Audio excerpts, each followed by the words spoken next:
Hello all geometry students. This is section 2.3 and we're going to be using deductive reasoning to verify conjectures. So far what we've done is inductive reasoning and we verified conjectures using it. But here in our objectives, these are the two things that go along with deductive reasoning that we're going to be learning, something called the law of detachment and the law of syllogism. Okay, so let's go ahead to get started. Okay, our vocabulary word for this section is deductive reasoning, which we're about to read about. Alright, so here's the definitions for deductive reasoning and inductive reasoning on the same page. What it is deductive reasoning is the process of using logic to draw conclusions from given facts, definitions, and properties. And remember, inductive reasoning, you use inductive reasoning when you find a pattern in specific cases and then write a conjecture for the general case. Okay, remember that. For the next examples, we're going to tell the difference, we're going to have to figure out the difference between deductive and inductive reasoning. And these things come in play right here. So deductive reasoning uses logic to draw conclusions from facts. From facts, definitions, and properties. And inductive reasoning, you find patterns in specific cases. Okay, so those are the words I'm going to be using. All right, so our first example, we're going to answer this question.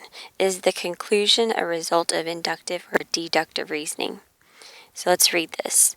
There is a myth that you can balance an egg on its end only on the spring equinox. A person was able to balance an egg on July 8th, September 21st, and December 19th. Therefore, this myth is false. Well, if you go back and look, they're not making logical connections like deductive reasoning says. So what we do have are specific cases that this person is trying out to disprove that the egg does stand on its end, only on the spring equinox. So this person tried it on specific dates, or not necessarily specific dates, just random dates. So what this is inductive reasoning. So inductive. Let's look at another one. Okay. Again, answer the question, is the conclusion a result of inductive or deductive reasoning? There is a myth that the Great Wall of China is the only man-made object visible from the moon. The Great Wall is barely visible in photographs taken from 180 miles above the Earth. The moon is about 237,000 miles from the Earth. Therefore, the myth cannot be true. Well, this right here is actually making logical conclusions from some given facts. So we have photographs taken from 180 miles above the Earth. And so from this right here, they're drawing a logical conclusion that since we can barely see those in photographs from this many miles, then how are we going to see it from this many miles? So this is a result of deductive reasoning. Okay?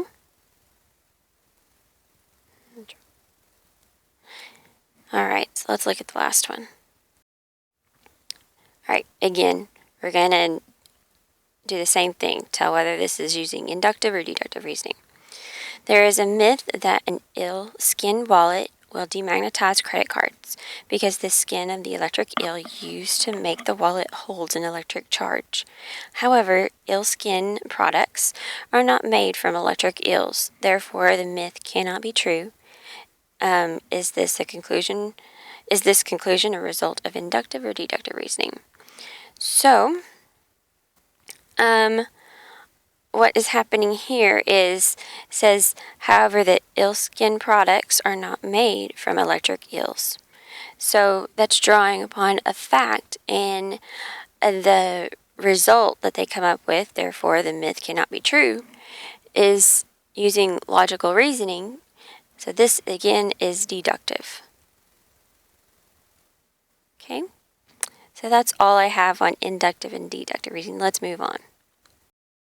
Okay, in this section, we are going to go over two different types of deductive reasoning, and this is one of it's called the law of detachment, and it states this right here.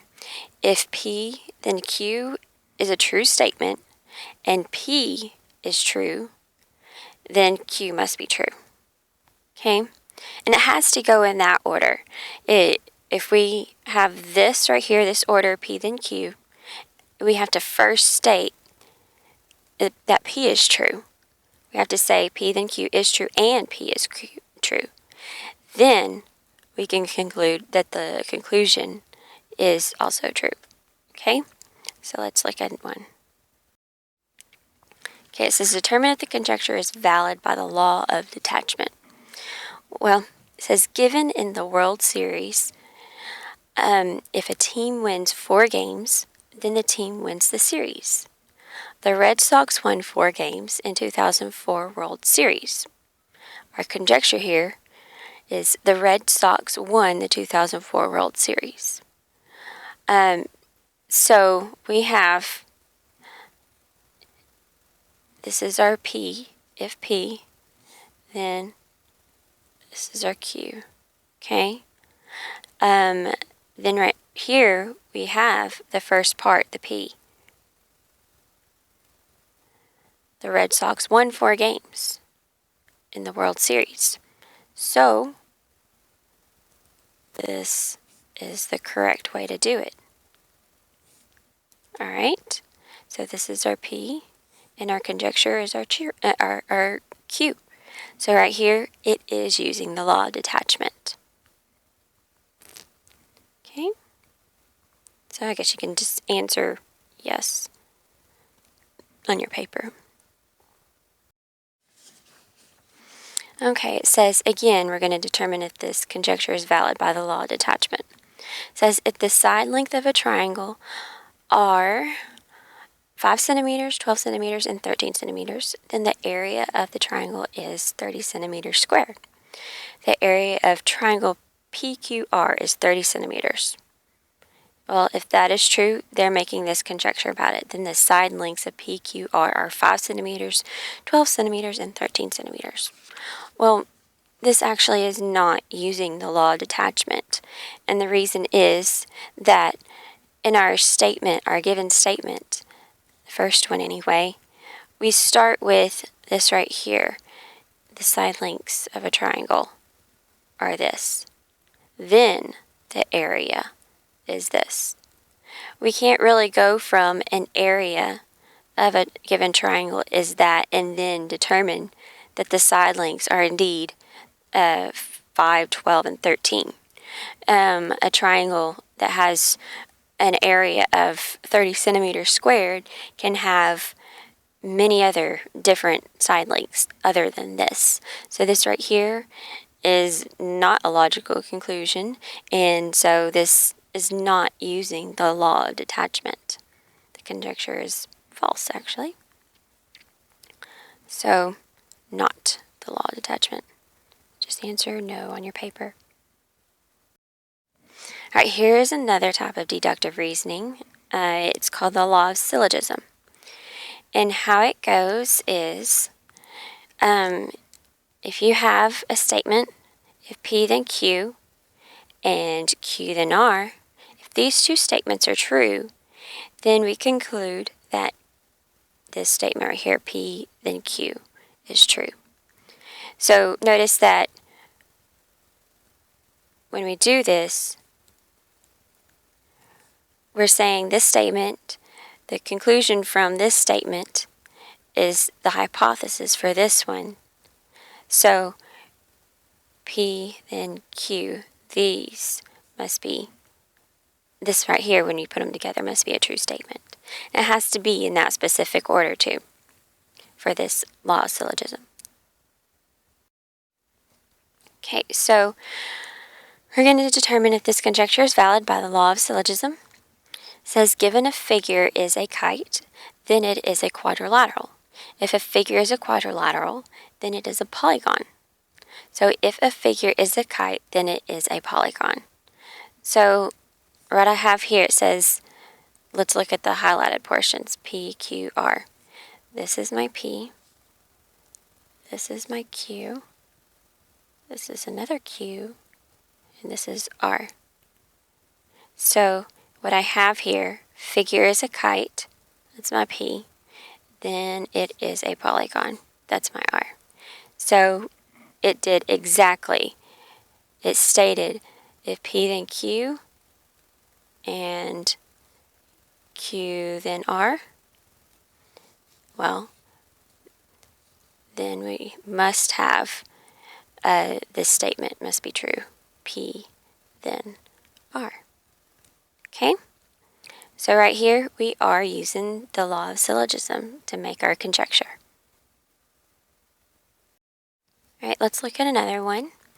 Again, we're going to determine if the conjecture is valid by the law of syllogism. It says if a number is divisible by 2, then it is even. If a number is even, it is an integer. Okay, so I have this all highlighted out for you. So if P then Q, Q then R. So what we have here, if a number is an integer, well, that right there is our R. Then it is divisible by 2. That is our P. So it's that statement, but it's just backwards. If they said if the number is divisible by 2, then it is an integer. That would have made more sense according to this law of syllogism, but they have this statement backwards. This is not using the law of syllogism. So, okay. Oh, that is actually the end of my presentation here. So I'm going to let y'all go and you have a good night. I'll see you in class.